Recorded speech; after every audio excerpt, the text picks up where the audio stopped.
Buen día, queridos alumnos. Vamos a continuar con la clase de Santiago. Estamos en el capítulo 1 y ayer llegamos al versículo 4. Dice, tenga la paciencia su obra completa. Y dice, para que seáis perfectos y cabales sin que os falte cosa alguna. El propósito de Dios es que la prueba pueda perfeccionar tu vida. ¿Qué significa esto? Completar lo que te falta. Acá utiliza tres expresiones para decir lo mismo. Perfectos, cabal, que es completo, sin que te falte nada. La prueba provee lo que nos falta en la vida. Y dice, bueno, si te falta sabiduría, pídala a Dios. Generalmente, cuando estamos en medio de la prueba, nuestra oración es que podamos salir lo más rápido posible. Por ejemplo, si estoy enfermo, Dios saname. Si tengo un problema económico, Dios provéeme. Parece que siempre el pedido es que Dios me saque de la prueba. Pero tengo que entender que esa prueba está ahí, puesta por Dios con un propósito. Y sería mejor entonces orar para que Dios cumpla su propósito. Claro, cuanto más rápido lo cumple, más rápido voy a salir de la prueba. Por eso necesitamos pedir sabiduría. Sabiduría para aprender, sabiduría para saber cómo actuar en medio de esa prueba, sabiduría para dejar cumplir a Dios con su propósito en la vida. Porque Dios está permitiendo el dolor para suplir algo que me falta. Así que dice, si alguno tiene falta de sabiduría, pídala a Dios, el cual da a todos abundantemente, y sin reproche le será dada, pero pida con fe, no dudando nada. A ver, hay cosas que yo pido a Dios y me sujeto a su voluntad, hágase tu voluntad y no la mía, porque no sé si es la voluntad de Dios. Pero en este caso yo puedo demandar de Dios, pedir con fe, no dudando nada, porque Dios promete que va a darnos sabiduría. En este caso yo puedo pedir a Dios sin dudar nada, porque el que duda, dice, es semejante a la onda del mar que es arrastrada por el viento. A ver, la duda en sí misma no es mala, nos hace reflexionar, buscar. Pero vivir con dudas es malo porque nos hace débiles y fácil de influenciar. Ser arrastrada por el viento. Pablo usa esta figura en Efesios 4 y habla de vientos de doctrinas que nos arrastran de un lado para el otro. Es decir, una persona que no tiene convicciones y entonces es arrastrado. El que duda es fácil de ser movido por los vientos de un lado para el otro. Y entonces es semejante, dice, a un hombre que tiene doble ánimo. Dice versículo 8 que el hombre de doble ánimo es inconstante en todos sus caminos. Ahora, doble ánimo significa doble alma o doble motivación. Un hombre que tiene el corazón dividido. De hecho, la palabra duda significa tener la mente dividida. Literalmente en griego es así, tener la mente dividida. Entonces, cuando yo dudo, tengo mi mente dividida, tengo mi corazón dividido. Quiero servir a Dios, pero quiero salir de la prueba, quiero ganar plata, o quiero triunfar en el mundo, o quiero conseguir objetivos acá en el mundo. Y mi corazón está dividido. Y dice que esta persona que tiene un corazón dividido es inconstante en todos sus caminos, en todos. Es decir, soy inconstante en mi servicio a Dios y soy inconstante también en lo que quiero ganar en el mundo. Porque estoy honrado, yo lo describo como tener un pie en un lado y otro en el otro. Yo vivo muy cerca de la laguna aquí en Monte. Y antes teníamos un muelle y podía ver ahí a los chicos que solían invitar a una señorita para dar un paseo en bote. Linda momento para declararle su amor. El asunto es que a veces sucedían situaciones graciosas. El muchacho se subía al bote le daba la mano para que la señorita suba al bote y ponía un pie en el bote y le daba miedo, porque se movía el bote. Y dejaba el otro pie en el muelle. Un pie en el bote y un pie en el muelle. Y el muchacho le decía, dale, vení, pero ella tenía miedo y no le confiaba nada a ese muchacho. Entonces, se quedaba en una situación en la que estaba en el medio, el peor lugar donde estar. Porque si el bote se separa un poco, terminabas en el agua. Bueno, esto es el hombre de doble ánimo. Tiene un pie en las cosas del Señor, pero deja otro pie en el mundo. Entonces, no disfruta de todo lo que Dios tiene para tu vida y tampoco disfruta de todo lo que el mundo te ofrece porque estás con un pie en cada lado. Y dice, el hombre de doble ánimo es inconstante. En el capítulo 4, versículo 8, vuelve a mencionar a esta persona y dice, vosotros, los de doble ánimo, como haciéndoles recordar a ustedes lo del capítulo 1, purificad el corazón. Y purificar significa sacar la mezcla. Algo puro es algo que no tiene mezcla. Y hay impureza en el corazón cuando hay mezcla. Claro, recibimos el agua caliente de la palabra de Dios, pero el agua fría del mundo y se produce agua tibia, como la iglesia de la Odisea. Y la tibieza produce apatía, indiferencia, no nos movemos. ¿Te das cuenta? Dice el hombre de doble ánimo, es inconstante en todos sus caminos. Entonces, tenemos, dice, que definir nuestra vida, enfocarla en un solo propósito. Y entonces te da el ejemplo, dice, el que es rico, mira, no mires tanto al riqueza. El Salmo 73, Asaf dice que casi resbalan mis pies porque veía yo la prosperidad de los impíos. Deseaba tener lo que ellos tienen. Y a ellos parece que les va todo bien. Pero no, dice, hasta que entrando en el santuario comprendí el fin de ellos.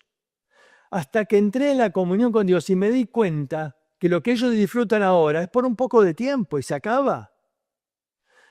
Dice, el hombre rico. A ver, estos creyentes lo veían con envidia y decía, mira qué bien que la pasan ellos y nosotros tenemos a Cristo y estamos pobres. Dice, no. Esa riqueza se acaba pronto. Y dice, sale el sol con calor abrasador y se marchita y se viene abajo toda su hermosura. Así que no les tengas envidia, más bien tenedles compasión. Y entonces llega el versículo 12. Ahora el versículo 12 dice, bienaventurado el varón que soporta la tentación, porque cuando haya resistido la prueba, recibirá la corona de vida que Dios ha prometido a los que le aman. Ahora, acá mezcla esta traducción prueba y tentación, y no son lo mismo. A ver, la prueba viene de Dios, la tentación viene del diablo. En la prueba Dios busca perfeccionarnos, en la tentación Satanás quiere destruirnos. En la prueba yo tengo que soportar, resistir, de la tentación tengo que huir. Así que no es lo mismo, Yo tengo que distinguir. Acá habla de prueba o de tentación.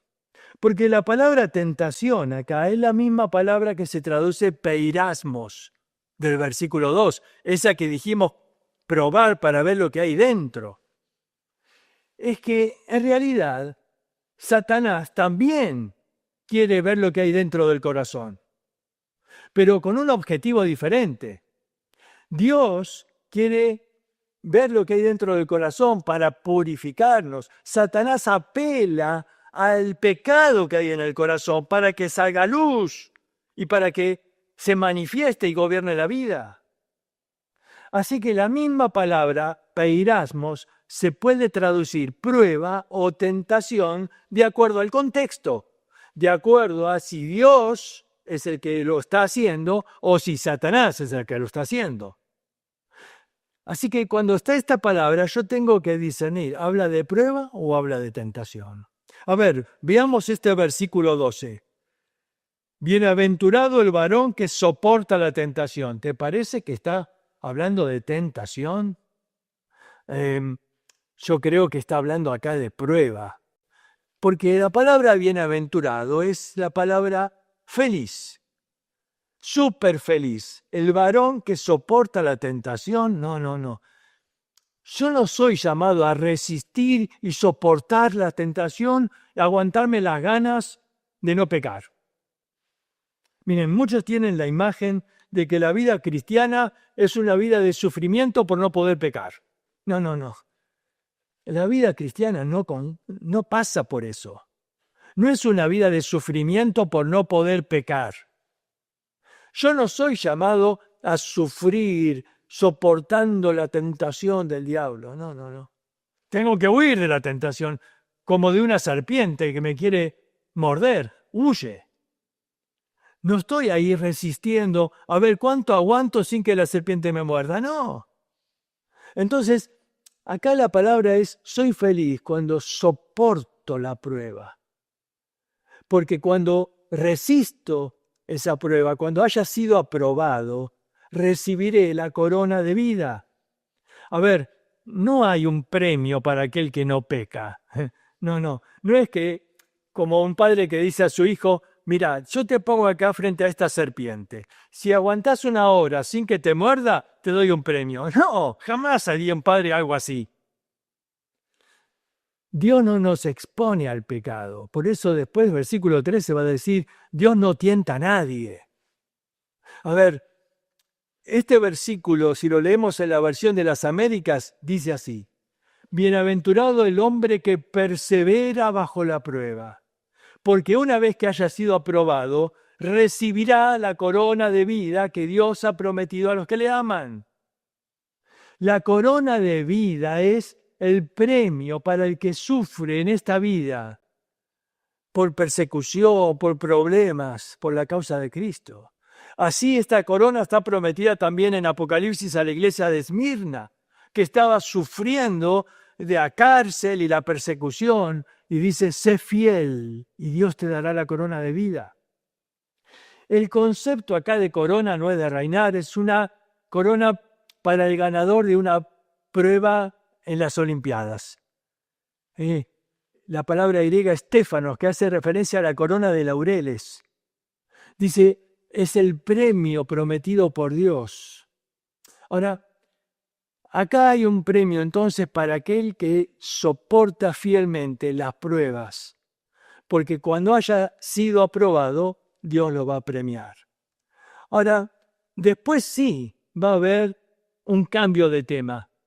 Y dice entonces en el versículo 13, cuando alguno es tentado, no diga que es tentado de parte de Dios, porque Dios no puede ser tentado por el mal, ni Él tienta a nadie. A ver, evidentemente acá sí hay un cambio de tema. Y uno dice, ¿por qué Santiago mezcla y habla primero de la prueba y después de tentación? No crea confusión. No. Hay una razón. Estos creyentes estaban diciendo, y bueno, Dios me expuso a esta tentación. A ver, la situación era la siguiente. Estos creyentes eran contratados, por ejemplo, para recoger una cosecha y después no les pagaban. Sufrían injusticias. Esto está en el capítulo 5. Y entonces alguno de ellos, por ejemplo, podía salir y decir, uy, ahí la puerta de mi amo está abierta y justo veo dinero ahí. Y él me debe ese dinero, así que entro y tomo mi dinero y huyo, lo estoy robando. Pero esta persona decía, bueno, Dios me expuso a esta tentación. No, un momento. Dios te expone a la prueba, pero no a la tentación. La tentación no es algo puesto por Dios. Y entonces Santiago lo aclara y dice, Dios no puede ser tentado por el mal, ni Él tienta a nadie. ¿Y entonces qué es la tentación? Ahí Santiago lo explica. Sino que cada uno es tentado cuando de su propia concupiscencia es atraído y seducido. Y acá Santiago usa figuras que lo explican muy claro. La palabra atraído y seducido son dos palabras que se usaban en la caza y en la pesca. Ser atraído, habla de seducción. Habla de la carnada que era puesto en un anzuelo. Habla de una oveja que era atada a un árbol y el león la veía. Habla de la seducción. Habla de trampa que Satanás pone en la vida. Pone algo que te atrae. Eso es la tentación. Algo que te seduce, que te atrae. Y una vez que el pez muerde el anzuelo, viene la segunda parte del pescador. Ahora hay que sacarlo del agua. Y la palabra ahí para atraído es arrastrado hacia afuera.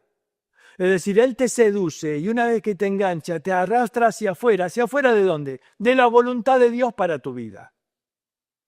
Ahora, el pez fue diseñado para estar en el agua. El pez va a ser feliz en el agua.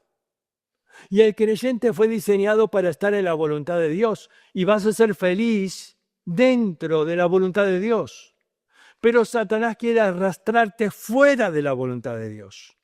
Entonces él utiliza un cebo, una carnada, algo que te seduce, algo que te atrae. Y él no sabe lo que hay en tu corazón, pero él va a probar con una carnada y si no prueba con otra, porque es un buen pescador. Hasta que encuentra aquello que te seduce.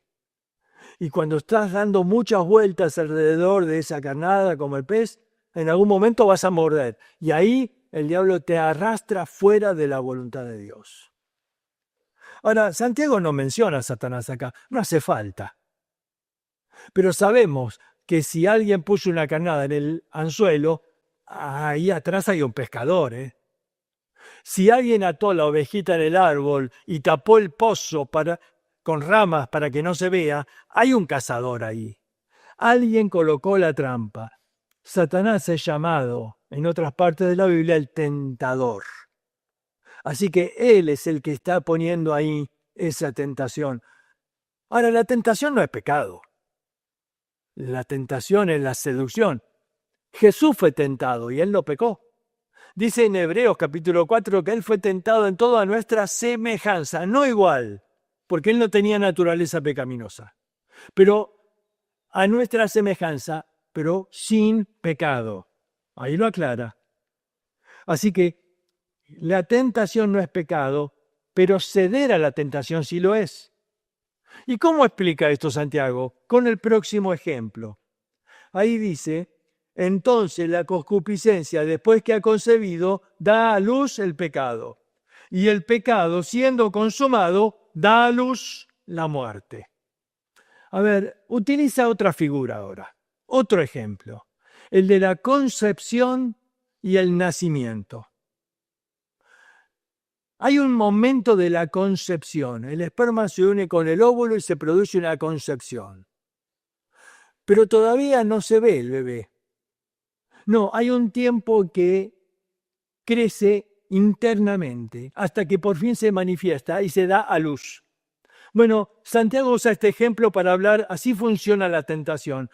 ¿Cuándo se convierte en pecado? Cuando el deseo se une a tu voluntad. Uno vio a una mujer, eso no es pecado, pero para codiciarla, ahí se convirtió en pecado. Y dice Jesús, ya adulteraste con ella en el corazón. ¿Ves? Hay una unión entre el momento en que la vi, la deseé y la codicié. Ahí el pecado se gestó en mi interior, pero todavía no se dio a luz. Ahora, si uno no aborta, es decir, si dejo estos deseos trabajar en mi interior, en un momento se va a dar a luz, se va a manifestar. Ahora, el pecado ya nació en mi interior. Sí, pero todavía tengo opción de abortar. Tengo deseos de vengarme de alguien. Sí, pero puedo rechazarlo y decir, no, esto debo amarlo. O puedo seguir pensando y pensando hasta que finalmente descargo la venganza y el pecado se manifiesta. Por eso tengo esta opción de abortar y de no dejar que este proceso de pecado siga creciendo en mi interior. Mañana vamos a terminar con este tema y vamos a ver qué consejo nos da Santiago para vencer la tentación. Así que no te pierdas mañana, vemos esta última parte. Que Dios les bendiga.